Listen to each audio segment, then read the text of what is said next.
The broadcast is now starting. All attendees are in listen-only mode.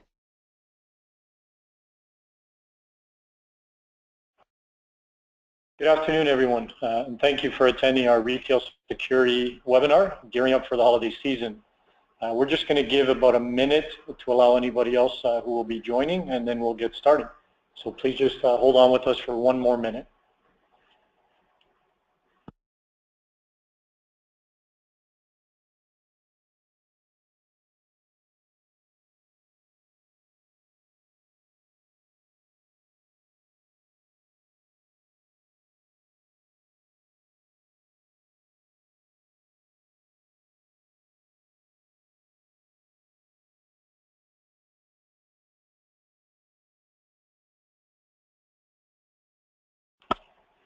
Okay, we're going to get started. So thanks for taking time out of your valuable schedule to join us today.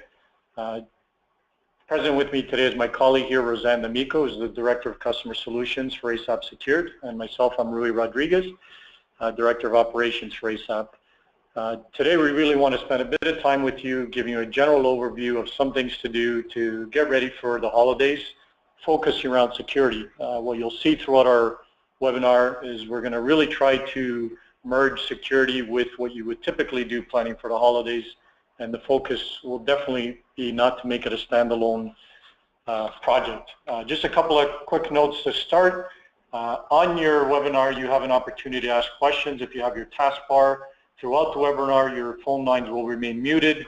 However, if you do have questions and you want to type them in, we'll certainly see them on this end. We are going to leave time at the end to make sure we can address any questions that come up. As I said, because we are going to take a general approach, make sure everyone on the audience can get a benefit from this. We will not get into a lot of details on some things. So if you do want to get more information from us that would be specific to your type of business, retail storefront, whether it's big box or small, please don't hesitate to ask those questions and we'll address them at the end. So with any further ado,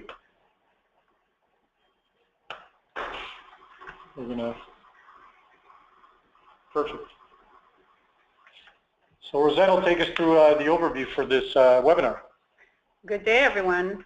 For this webinar, you'll be receiving a general overview and we'll be discussing leveraging your holistic security program to drive sales, making security a part of your holiday plan, protecting your people, premises, and product, testing your technology and security protocols, review and update your contact list, and review your plan as you approach the peak holiday season. We will speak about how to ensure that your security plan is part of your holiday plan and not a standalone project. We will discuss how to incorporate measures that are taken to secure your product into sales activities.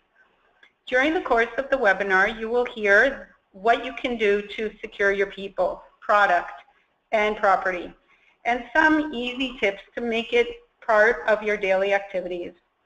Online and IT is where a lot of fraud and crimes take place today. Product type, desirability, size, and other factors can make you a bigger target than your neighbor, but criminals will always target those who are most vulnerable. During the holidays, everyone gets busy, including your suppliers. We will talk about making sure you are prepared for everything. And a lot of people build a plan, and then once it is done, it goes on a shelf or electronic folder nowadays.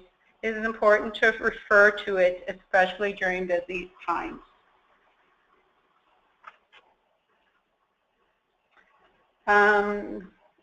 Leveraging your holistic security program to drive sales. Security is really not an illusion. It needs to be apparent to thieves that you take security seriously, and they need to be able to see the measures you have in place. The best theft deterrent is great customer service, actually. Thieves don't like a lot of attention and need to be left alone in order to have the opportunity to steal. The reason many forget to create or think about security is because it just seems like one more thing to do during a very busy time. security is a necessity, and in order to ensure the efforts of all the work that goes into planning for the holidays is not lost, and profits, which became smaller with all the sales. It is imperative to plan for securing your profits. Most security professionals, and here I refer to loss prevention and asset protection folks, who have been in the industry for a while, will tell you that the best deterrent to theft is an associate who delivers great customer service. You will hear that quite often throughout this presentation. Many times we focus on security products, alarms, showcases, etc., all those technology gadgets to protect our products, and this is necessary. However, your associate employees who care about their job and value what they do are the best deterrent. Yet, we don't always focus on them with the same passion. Some companies may give associates sales targets, incentivize with commissions, base bonuses on sales performance, and don't tie profit preservation to those goals. So here we really want to talk about how security becomes part of your integrated holiday plan and really not making it a standalone department. In some cases, many retailers who aren't big retailers don't have people dedicated to this focus. So preventing losses really needs to be everyone's responsibility, and that needs to be driven through the culture of any organization. A lot of times that falls to a security personnel, which is a mistake because you may have a personnel of 2 or 3 people versus your entire associate base. Now, most companies will create a holiday plan, which is geared up for the holidays, and a lot of work goes into it. So we want to really make sure that we drive home the point that security needs to be infused within the holiday plan so that it has the same amount of weight and merit as the rest of your plan. And if you want to create buy-in with your associates, they need to see it in everything that they're being told. Again, for the smaller retailers, critical. They're your, again, best deterrent, and we'll continue to reinforce that message throughout. Creating daily task lists is a way where you can accomplish this. Again, typically there's accountability for associates on things they need to do, from logging in for their shift, little tasks they need to do, putting merchandise out, and so forth. There's a belief at times that adding tasks can be non-productive if they're not customer facing.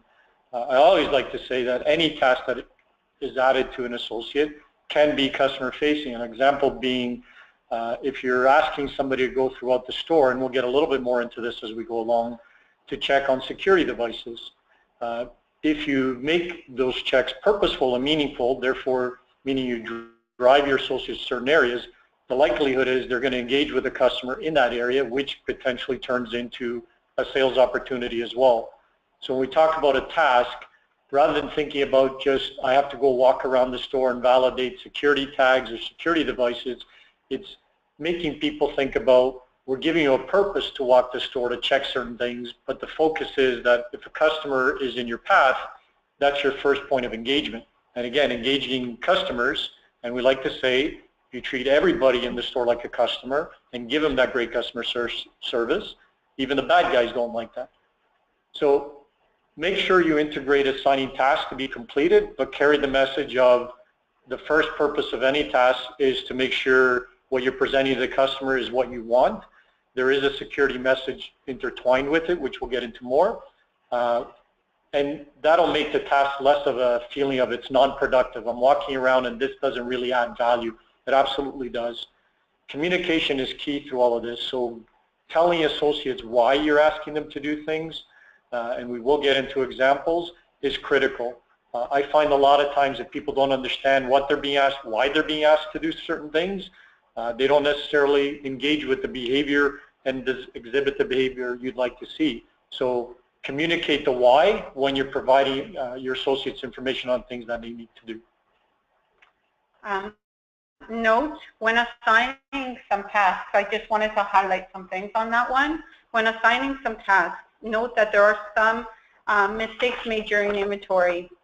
Inadequate store preparation, inadequate counter preparation, lack of early audit verification, lack of preparation for flash inventory, relying on your hired staff to know what to do, not controlling your inventory environment, and not resolving any unmarked inventory. These are also key things to keep on continuous momentum with.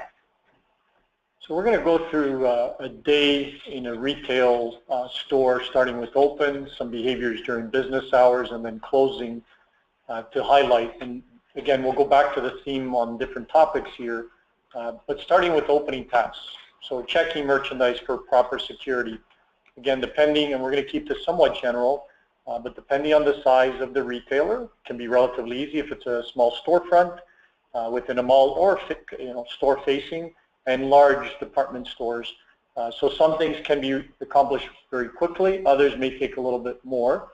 But having a plan on doing that before you open for your customer can obviously avoid issues later. The other point to doing some of these tasks early is to ensure you narrow your window on things were occurring. If you are hit with theft and loss, the more you can narrow down the time frame on when things are occurring, the easier it will be to try to narrow down who might be doing it, and also provide education to your staff on which times of the day are most critical for you. So starting with checking merchandise for proper security, this can range from EAS tags that are applied to hard and soft goods, whether it's hang tags, ink tags, EAS tags concealed in hard good merchandise, as well as security devices like alarm boxes and cables. At opening, there should be somebody validating that all of that is intact. Creating a simple checklist for somebody to complete that you can validate is easy to make sure it's being done. Ensuring the devices are active and working is key. I don't know how many times in my career I've seen companies invest in alarm strip bars with cables that are tethered to merchandise. Batteries wear out. We hear the ding, ding, ding for days. Nobody addresses it. At some point it goes dead, and then we have a loss. And then the reaction is, "Oh my God, the device didn't work." Well, it probably gave us a bunch of indicators all along, and we ignored them.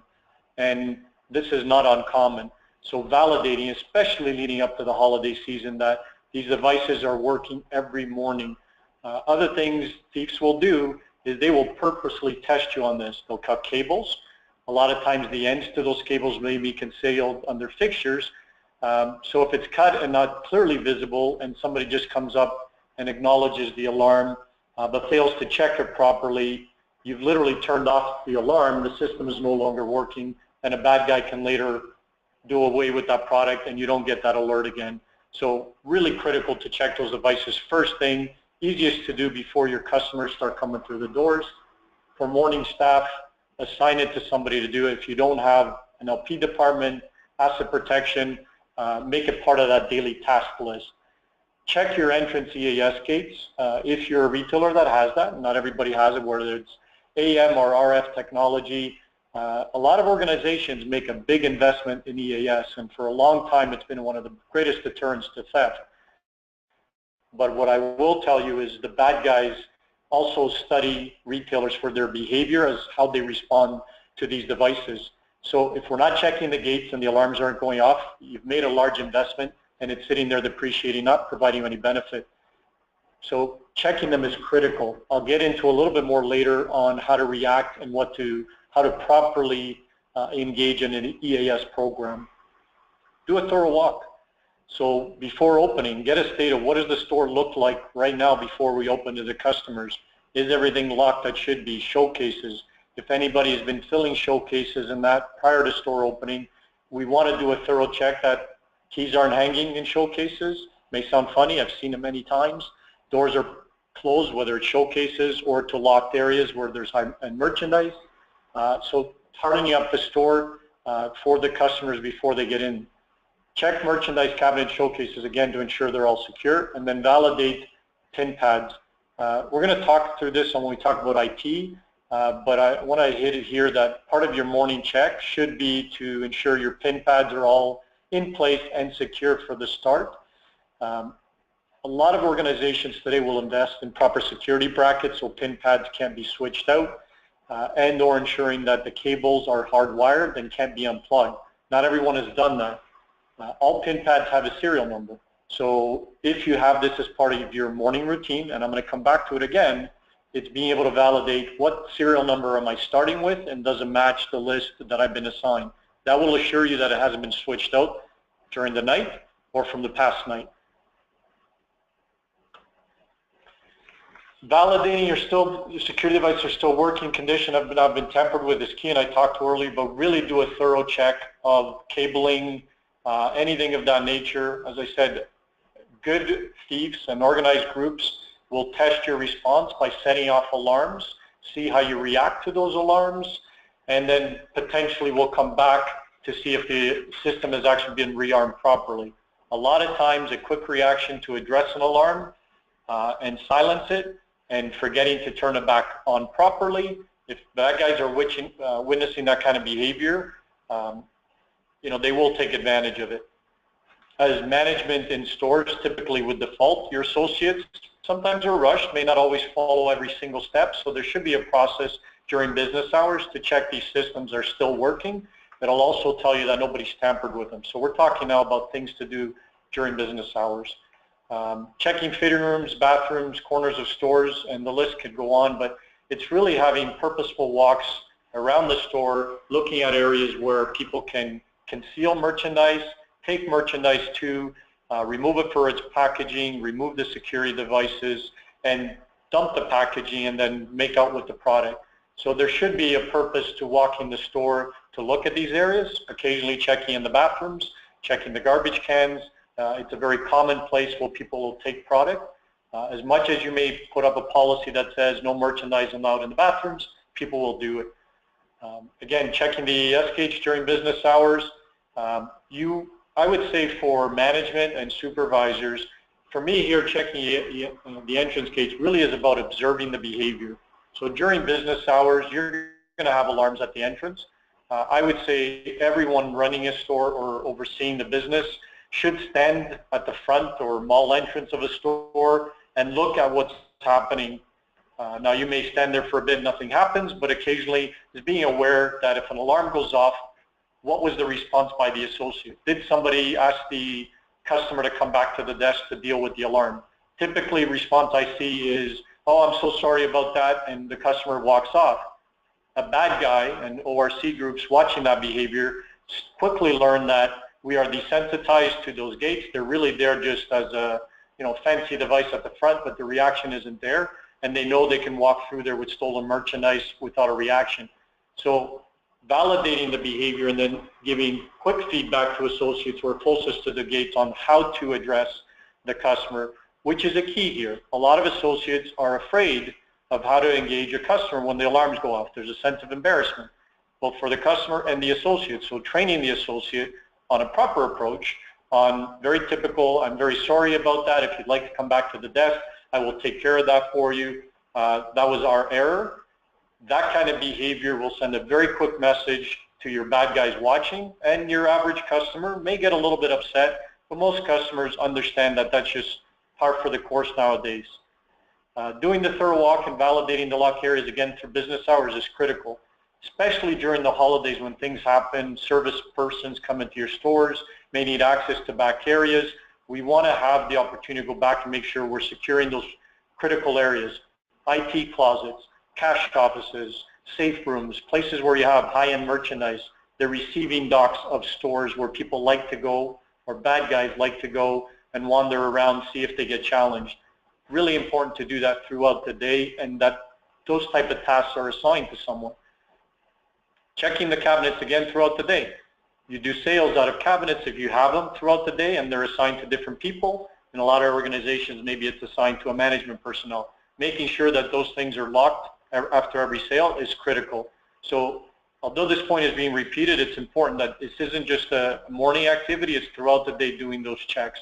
And again, instant feedback if you see it. Who was the last associate there? Was a reminder given?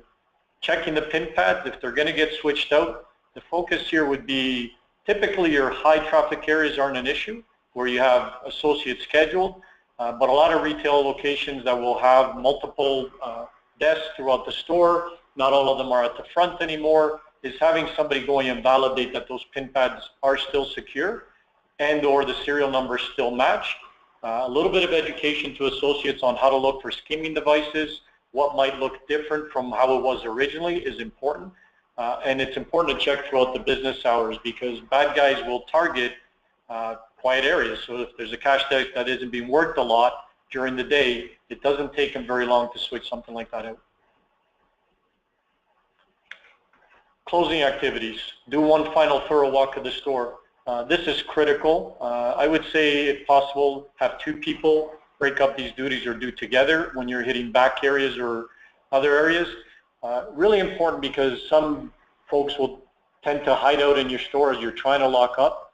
So it could be in a fitting room, it could be in a bathroom, it could be in a corner of the store where there's a bit of an alcove where they can get lost and nobody sees them. So doing that walk at closing is really about making sure nobody is hiding within your store as you lock it. This we call a breakout, and it's easier if somebody hides themselves in the store, grabs what they want once everybody's left, and then breaks out because they never have to break in. Obviously, we can't chain doors locked because of fire code reasons, so they can easily exit a store. So really thorough closing activities is very, very important. Not all retailers will have hidden areas, so this applies more to bigger stores that have different areas people can conceal themselves. When you're doing the check, common practice is not to engage somebody as though they are intending to do something ill, is typically engage a, oh, sorry, we're locking up, if you could please make it towards the front. We don't want to get into a confrontation in this. If you're happen to walk and somebody's still in the bathroom, it's a gentle reminder, hey, we're locking up, I'm going to have to ask you to leave at this point, wait for them. Don't assume they're going to leave. If somebody's in a back area or a bathroom, wait to ensure that you validate that they've left. Very easy to lose sight. Validating locked areas again, really important. If an alarm gets set off for a perimeter door during the day, was it properly locked?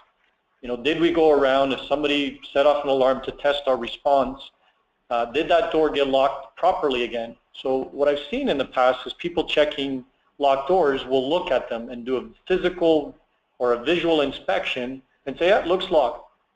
Very simple push on the door will tell you whether it's locked or not. If somebody rigged the door to stay open, you won't know it by visually looking at it, but you certainly will if you push on it and it opens again.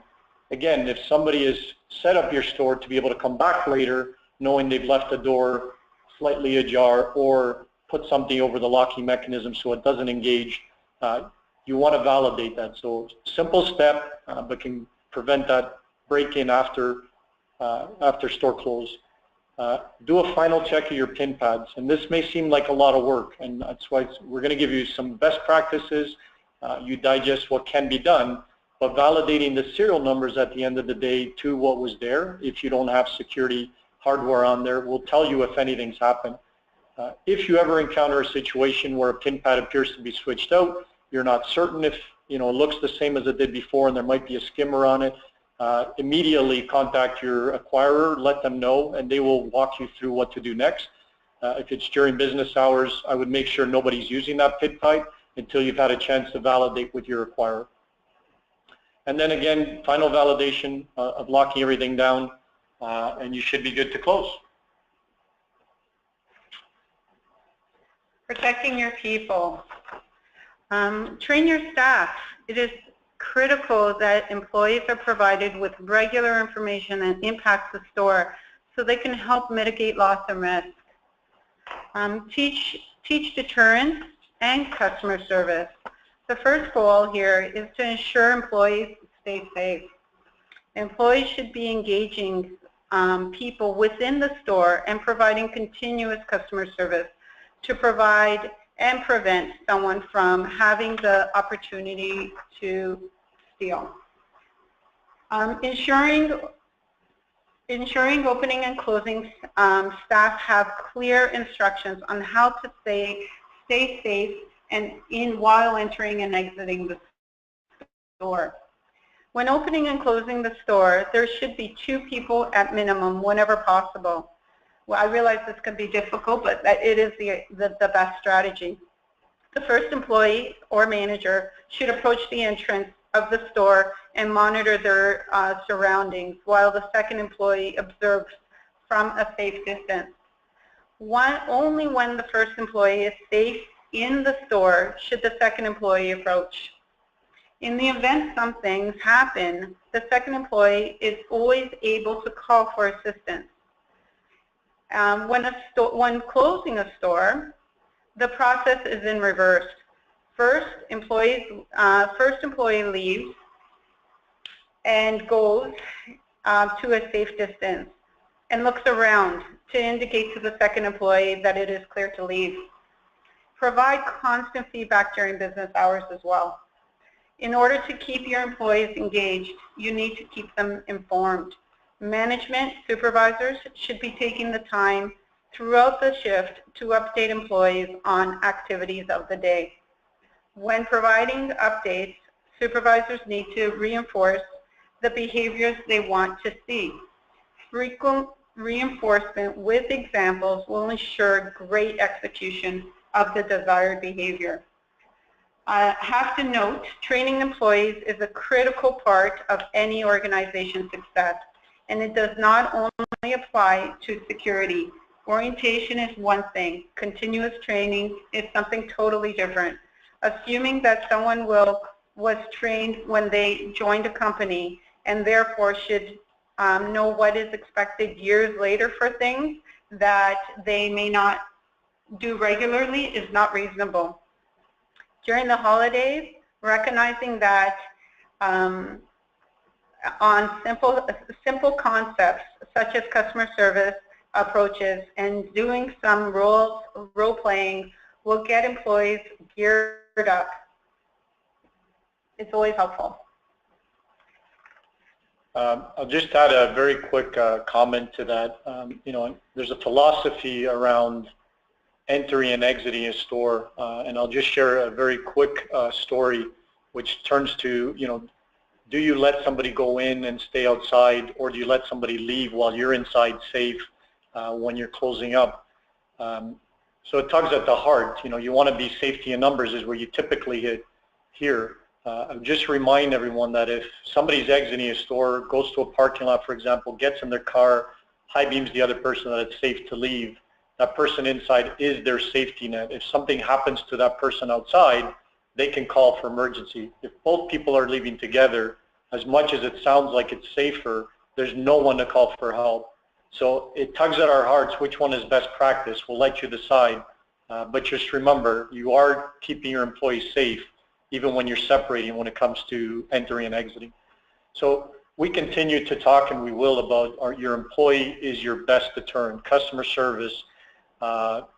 If you treat every single person who walks through your front doors as a customer, you cannot go wrong, because bad guys don't like engagement. They don't want to be remembered.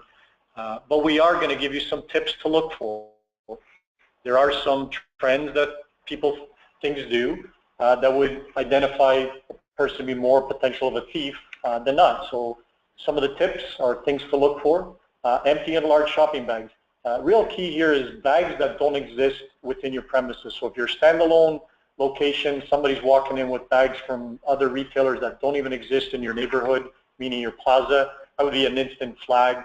If you're in the mall and you see very large bags, people putting their coats in there, again, easy to conceal, so keep eye open for that. Backpacks and duffel bags, of course kids carry them all the time, but they are a means to conceal. So it doesn't mean somebody with a backpack is a thief, but it is an indicator. People taking merchandise out of their home, typically into bathrooms, other corners. Yes, people will walk around with stuff. If they put in a shopping cart, a lot of retailers now will offer their own bags. It could be a mesh bag to see through, which is a great tactic to make sure people are keeping things concealed.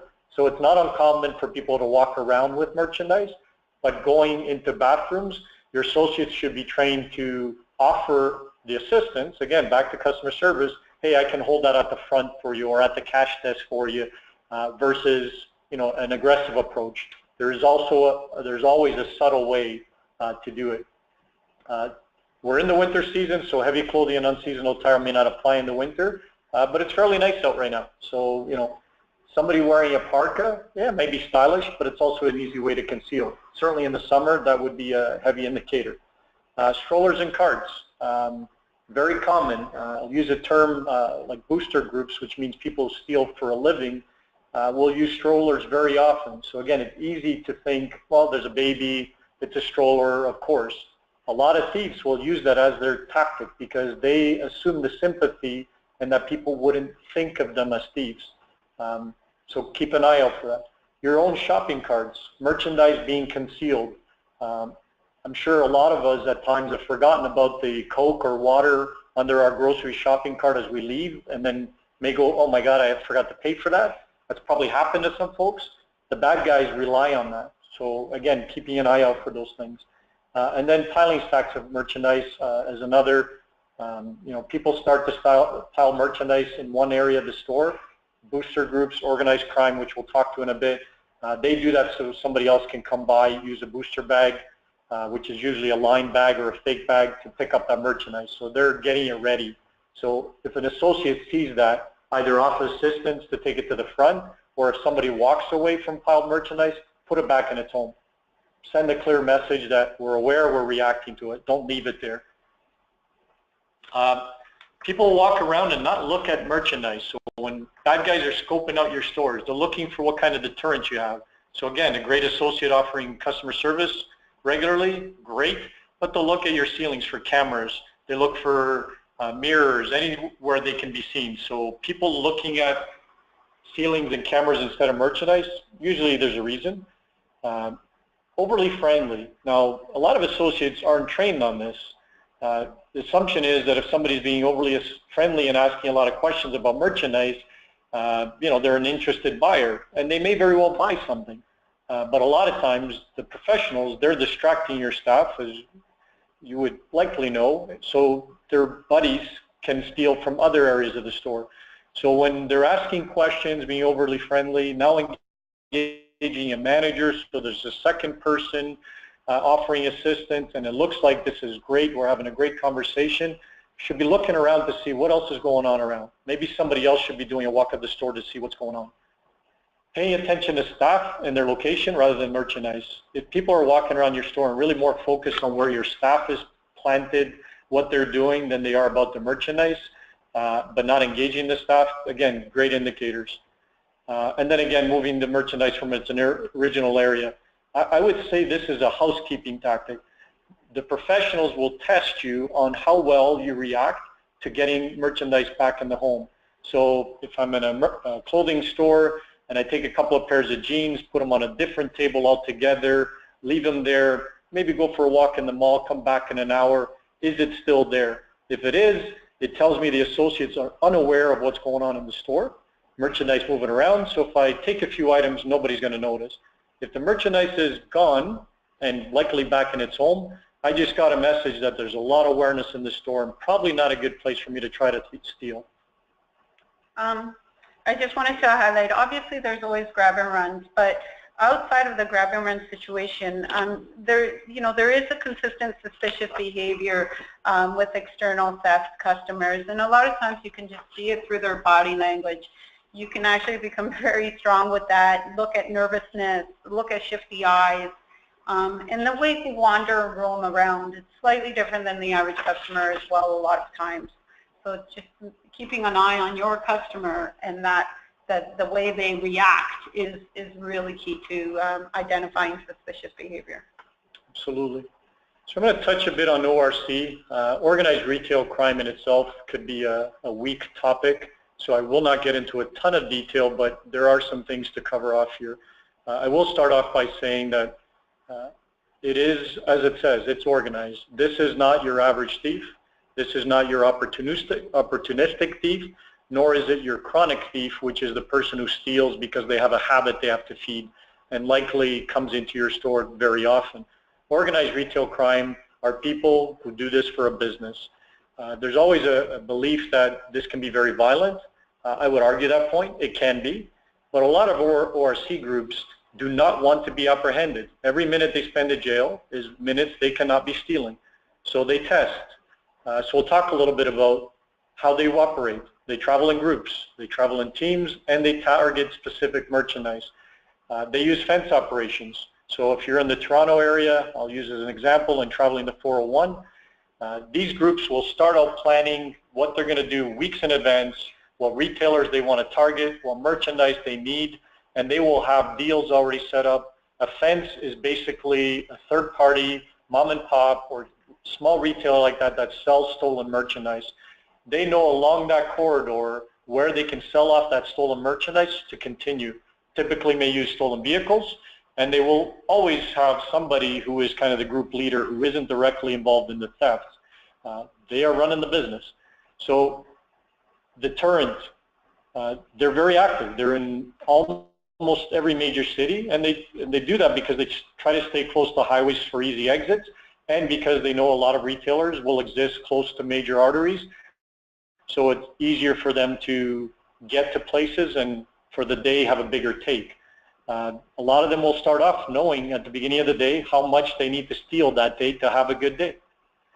They do not want to get caught, as I said, so they're not going to come in and display violent behaviors. They will come in and scout and test your store. Rosanne will chat a little bit about some of the behaviors that we can engage in to send a clear message to our RC that you're not a good target. They're usually known to police, so again, they'll use hats, clothing that kind of makes them blend in, a lot of booster type of clothing where they conceal stuff, travel again in groups, 3 or 4 people to try to create the distraction tactics and move around freely through the store.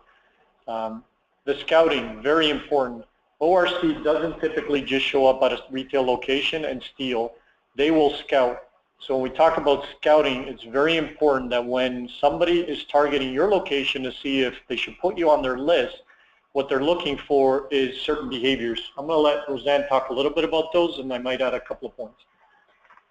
So the ORC network and operators pick their targets and plan their operations well in advance, as Rudy was saying. Learning the retail target environment is part of their regular planning. Employee awareness and customer service techniques is consistent and needs to be there. Operational procedures, such as how many employees work at given times and how employees service customers, etc. Retailers with fewer security measures and lack of operational controls increase their chances of being viewed as an easy or profitable target by the ORC network. It must be stressed here, even with all the support mechanisms in place and the increased support, the individual retailer is still on the front line and must see their efforts as prevention and protection is the first step in reducing organized retail crime. So 3 very easy steps here for ORC. When I came through the door, did I get a greeting? To an ORC member means, can somebody remember my face? When I hit certain areas of the store where there's product I'd like to steal, how long did it take somebody to approach me and say hello? Again, can they remember my face in that area? And when I exited, did I get a great thank you, come again? And can somebody remember my face again? We do this really well, and ORC will not necessarily target your location. Again, they want to be able to continue stealing as a light living, and if they're getting that kind of approach, they're not going to be able to do that in your location. 3 easy things to be doing at all times to all customers. How do you combat it? So we talked a little bit about it. The employee engagement is very key. The greeting is key. We're going to talk about some other things, investing in the AES if you don't have it, CCTV. The thieves that will come in will look for it. Again, it's not so much is it being monitored and can somebody detect me while I'm here and arrested. A lot of the ORC groups know that in most retailers, nobody is monitoring the cameras unless you're a big department store. But they also don't want the evidence. So if there's CCTV covering entrances with great face shots, so you've got a tight shot on the entrance shot, PVMs, a public view monitor that shows them that they're being recorded, cameras focused on areas of the store that have the type of product they'd like to steal, sends the message that we will have evidence that we'll be able to share with police after the fact and potentially share. And at some point they'll get caught. So they will be looking for that. And then of course they're testing, showcases, alarms, all of that. They do this all before they come back to actually commit the theft because they're testing the response. At times, especially holidays, may be needed to employ guards, undercover loss prevention, adding extra levels of security. I would still speak very much so about employee engagement is first and foremost. All of these are added levels, especially for retail locations that are in high risk, high crime areas. And just for those of you that aren't LP specialists listening in, BOLOs, be on the lookout.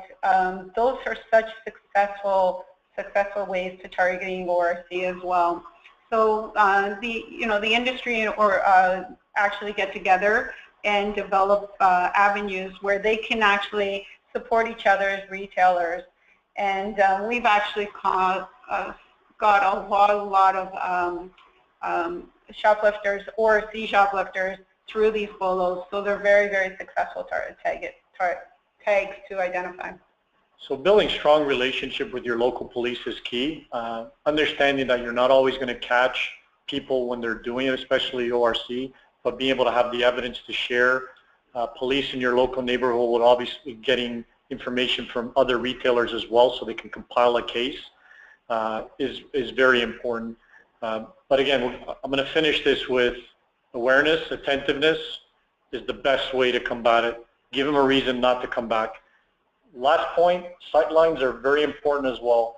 If you have high-risk product, if you're going to make choices, make sure your most valuable product has great sight lines within your store, not being blocked by signage or other things. Can your staff see it from anywhere in the store? Hard in big stores where you have aisles and that, but choose the placement of your product well, and then, if you've got cash desks placed throughout, where you're going to have either static individuals at a cash desk or people walking around, can they see that valued merchandise from other locations in the store? That way they can see anybody standing in that area and can react very quickly to give them that great customer service. So, changing gears up a little bit. We focused a lot on people because they truly are your best deterrent. When you do that really well, these things become secondary, but they are also important. So we're going to talk about premises. This would apply not to everyone, all of these points. If you're in a mall setting, not everything may apply. Standalone, so we're going to be very general here. But I'm going to cover off these quickly. If anybody has specific questions, you can certainly ask. We're going to be mindful of time and try to leave some time for questions at the end. So your doors. Again, we've talked about checking them now, but make sure they're in good condition.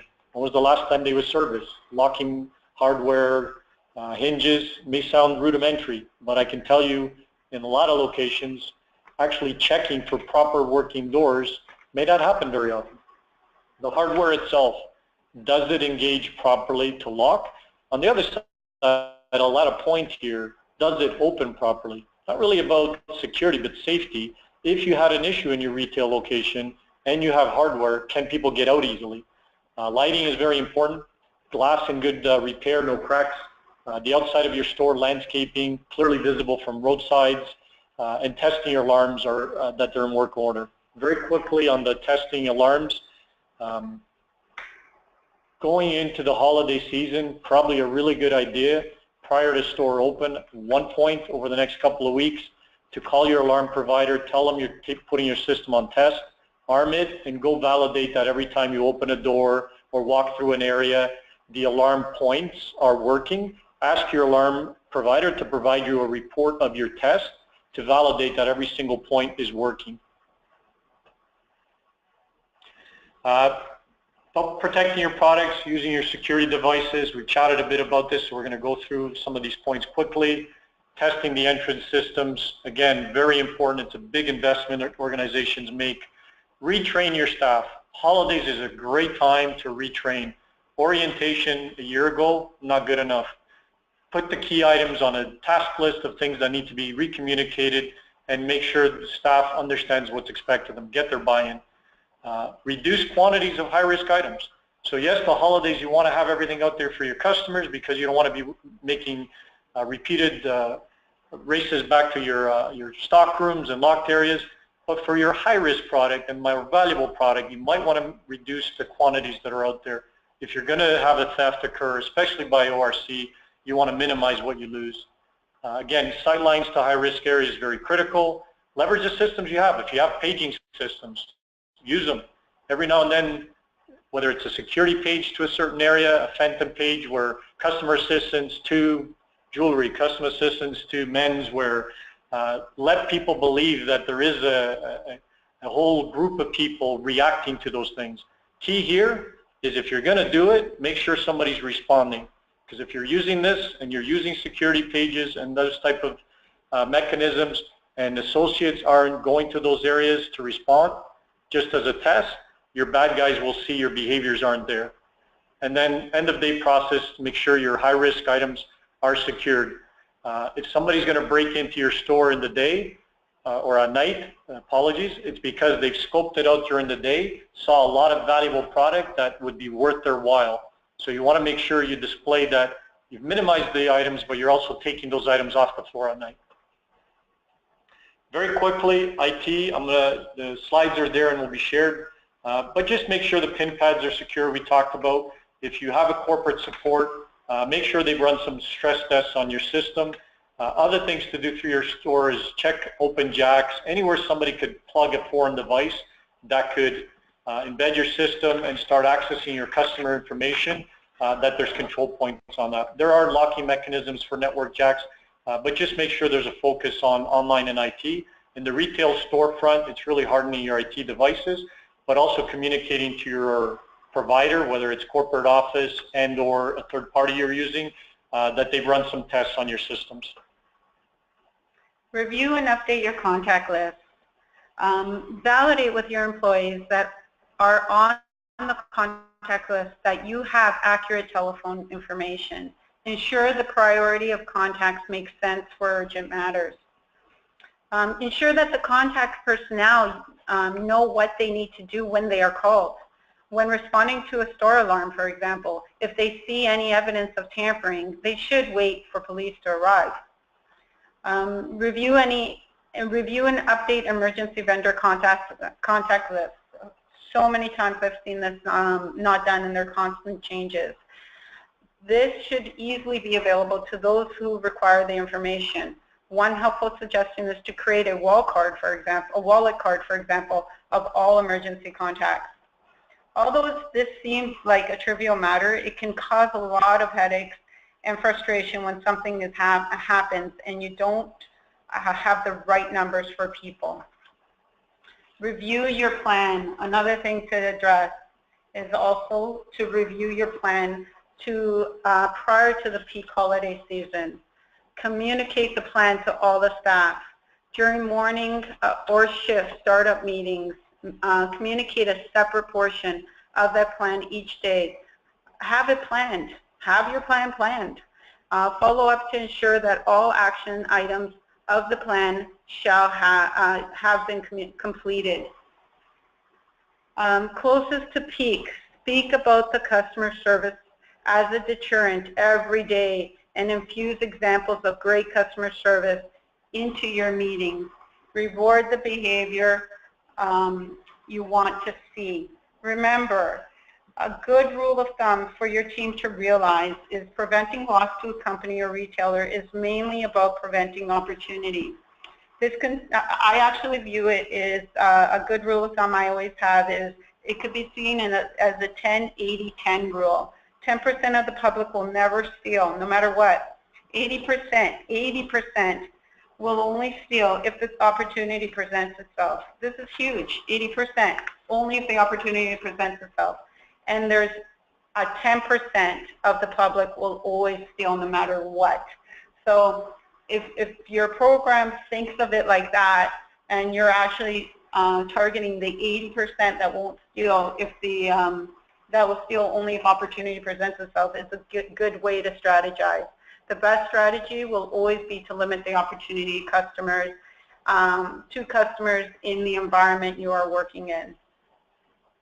I'm going to add a little tip that I've used for probably 20 years to engage associates, because we're going to go back to the associate piece, which is, I call it hot zones, but it can be called many things. But if you have a blueprint that you can print off of your store layout, An easy way to engage your associates all year, but specifically for holiday season, is if you have a blueprint and you mark out on that blueprint the areas you need them to focus on, and that should be built on BRSA, areas you'd like them to target from a sales perspective, areas where product is high value and potentially highest theft opportunity that you'd like them to make sure they focus on, and then start to plot on their areas where you're finding empty packaging. So where are you discovering those items when you do those store walks? If you have a map in an area like a lunchroom, back of a stock room where people would see it, and train your staff to look at that, that should be where they focus their walks.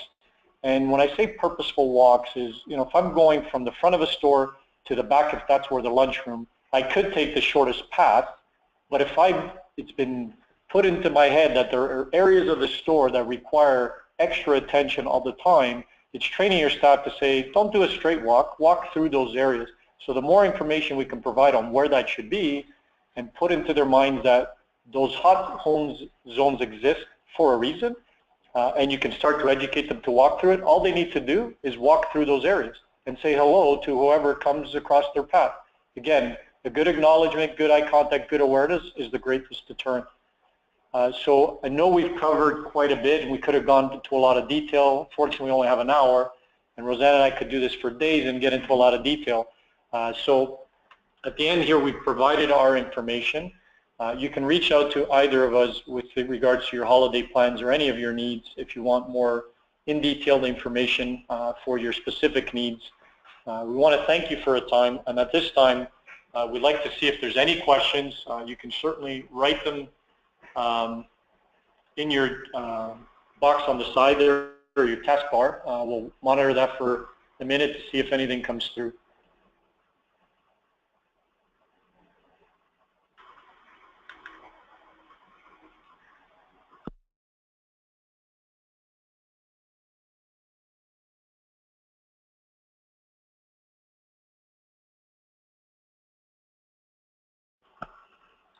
Okay, so we've left a little bit of time. I don't see any questions coming through. We'll give it a few seconds. If there are none, we'll end the webinar at this point.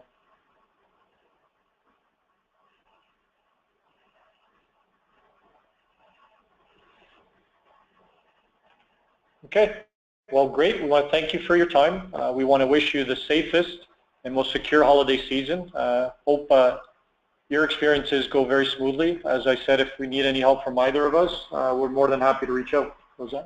Happy holidays.